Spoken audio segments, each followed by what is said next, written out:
Buckeyes put their home Big Ten winning streak on the line this Saturday against the last team from the Big Ten to beat them in Columbus. Of course, we're talking about the Michigan State Spartans as we welcome in Dan Hope from 11warriors.com. Dan, thank you for joining us. Absolutely. Thanks for having me again. Before we get into Sparty, let's talk a little bit about the victory over Purdue as the offense was right back on track. Garrett Wilson, a 4-touchdown performance as after struggling for the last 2 weeks, that offense erased some question marks. Yeah, that's what we, come to expect from the Ohio State offense.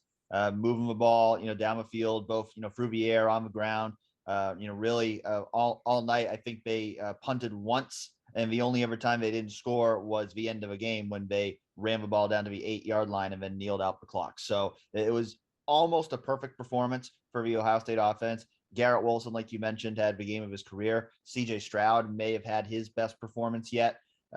Everything was clicking for the offense, and that's what everyone needed to see from that offense, because after a couple of bad games for the offense against Penn State and Nebraska, really saw it come back to life there against Purdue.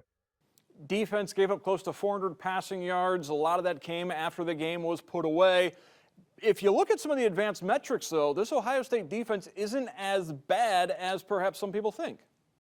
Yeah, I mean, I think, you look at a game like the Purdue game, and like you mentioned, a lot of those yards came after Ohio State took a 35-7 lead and was already in complete control of a game. That's not to say it was a great performance. Certainly, I think there's things they need to look back on from that game and work on to try to continue to get better. I do think the pass defense is the weakness of this team right now. But like you said, I mean, I don't know that it's necessarily ring the alarm, panic button mode time for the defense. I think, the big takeaway for me was, I think there were the last couple of weeks, there were some Ohio State fans starting to think, well, is the defense becoming our strength? Because we've been able to win these two low-scoring games. And then you watch the Purdue game, and it's like, no, this is still an offensive team. This is still a team. The way Ohio State is going to win big games is by putting up a lot of points and outscoring their opponents. That's going to be Ohio State's formula for success, and it was able to use that against Purdue.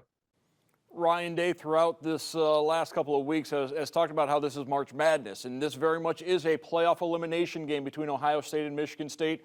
The winner of this game in the driver's seat to go to Indianapolis in the Big Ten championship game. The loser, they're not going to go to Indianapolis, and they might fall down to a lesser bowl game.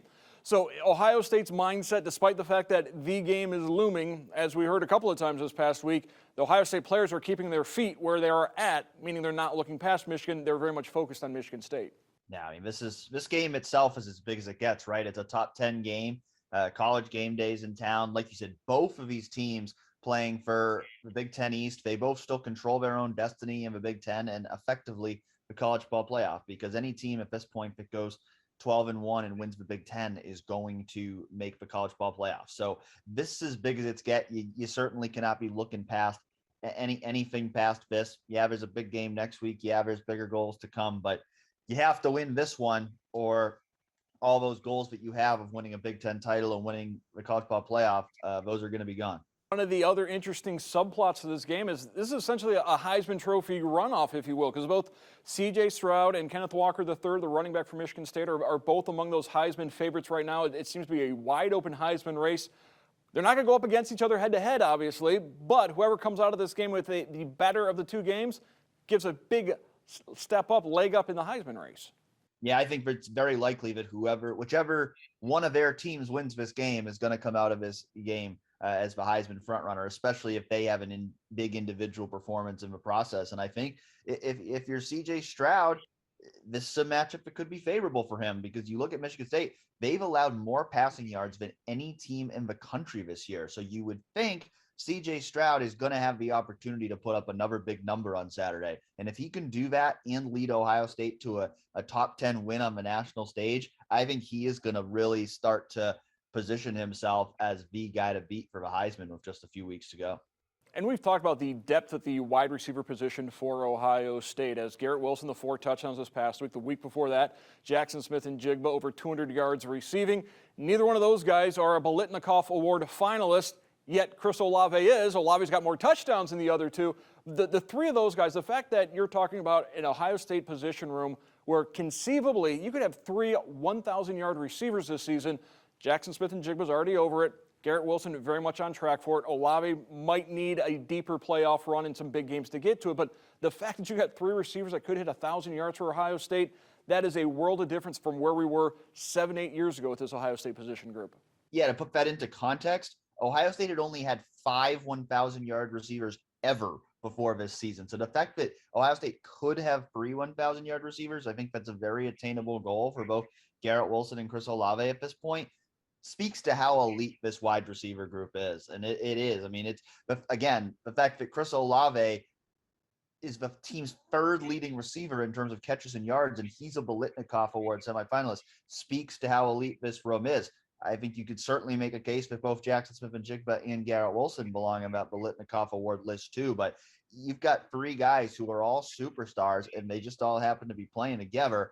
And they make each other better because, Ryan Day made the point on Tuesday about how a lot of defenses, they'll go in and they'll say, okay, we're gonna double up Chris Olave. We're gonna try to take him out of a game plan. And Ohio State says, okay, we'll throw it to Jackson Smith-Njigba and Garrett Wilson. So to have 3 guys who are all that good, it's such a great thing for Ohio State to have, and it's what makes this offense so dangerous. With the well-documented issues Michigan State's pass defense has had, is there one of those 3 receivers who maybe schematically is poised to have a good game? Yeah, I think, honestly, I feel like at this point it could be any of them. But, the guy I kind of look at is Chris Olave because I go, okay, 2 weeks ago, Jackson Smith-Njigba had the big game. Last week it was Garrett Wilson. It feels like it's Chris Olave's turn. So I don't know if that's really a schematic thing as much as it is just the fact that, I think any one of these 3 guys is able to go off and have a huge game at any moment. And maybe this week it'll be Chris Olave's turn.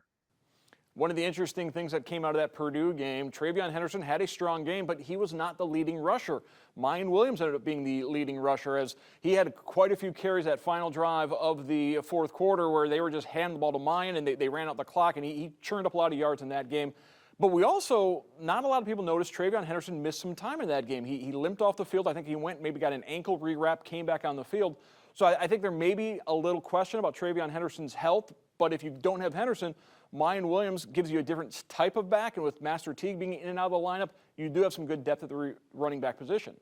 Yeah, I think TreVeyon Henderson's fine, but I do think what we've seen here is, as the season's progressed, there have been a few games here where TreVeyon's gotten a little nicked up. He's had to come out of a game, and that was something I always wondered if that would maybe be a concern this year, because you're talking about a guy who's not only ever played a college football season before, but he didn't even play a high school football season last year. So I think down the stretch, it's really important that a guy like Mayan Williams is reemerging as somebody they can lean on, because I think, giving TreVeyon Henderson 25, 30 carries a game, I think they'll do it if they have to. Ryan Day was asked about that on Tuesday and said, we're going to put the guys out there we need to win the game. So we're still going to see a lot of TreVeyon Henderson, but I think that if Mayan Williams could come in and be a strong complement to them, it puts them in a better position there where, if you're keeping TreVeyon fresher, he might be more impactful. And I think Mayan offers a different style of running too. He's more of a, inside, hard runner. TreVeyon's obviously got that elite speed that no other back on the team has. But I think if you can mix and match those guys together, it's ultimately going to make your running game stronger. Michigan State has a history of upsetting Ohio State in just recent history, 2015, 2013 in the Big Ten championship game, as well as 1998. Is there another Sparty upset in the books this Saturday?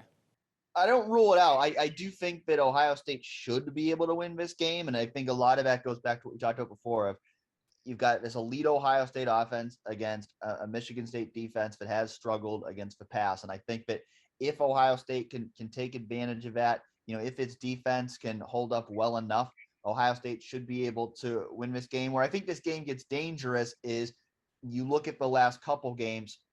A Nebraska-Penn State game before Purdue where they struggled to finish off drives. Michigan State does have a good run defense. So I think certainly Michigan State's going to try to stop Ohio State on the run. And if Ohio State can't finish off drives and its defense continues to struggle, that's where this game potentially gets into a danger zone. But I think that if Ohio State's offense can keep clicking the way it did last week, I think the Buckeyes will come out on top on Saturday. Thank you very much, Dan Hope from 11warriors.com. Thanks, Dan. Sure thing.